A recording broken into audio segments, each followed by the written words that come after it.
আসসালামু আলাইকুম গাইস, সবাই কেমন আছেন? আশা করি ভালো আছেন। তো আপনাদের মাঝে আবারও চলে আসলাম, আমি নিশাদ।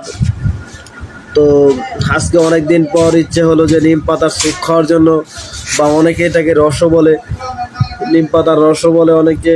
তো আমি তো মূলত হইলো যে অনেকদিন পর ইচ্ছে হলো, প্রায় আমি আজ থেকে 4 থেকে 5 বছর আগে এগুলি রেগুলারলি খেতাম। তো এখন আর খাই না। তো তাই আজকে চিন্তা করলাম এগুলি খাই, আজকে 1 গ্লাস খাই। তো আমার ছোটো ভাইকে বললাম যে ভাই আমার জন্য 1 গ্লাস নিম পাতার রস বানিয়ে আনিস। তো যাই ব্লেন্ডার দিয়ে বানিয়ে আনলো, সেম 1 গ্লাসই বানিয়ে আনলো। তো তারপর আজকে মানে নিম পাতার রসটা দেখার পর আমার ভিতরে একটু ভয় কাজ করলো, আরে এটা কেমনে খাবো আমি। একটা সময় আমি প্রচুর রেগুলারলি খেতাম, কিন্তু এখন আর খেতে পারি না বা সময় পাই না। তো এই যে ভালো মানে মূলত হলো এই বিষয়টাই আর কি, যে অভ্যাস না থাকার কারণে আর কি। আগে আমি এটা রেগুলারলি খেতাম, তো এখন সাহস করে মুখে নিয়ে নিলাম, যাই হবার হবে ইনশাআল্লাহ। আমি খাইয়াম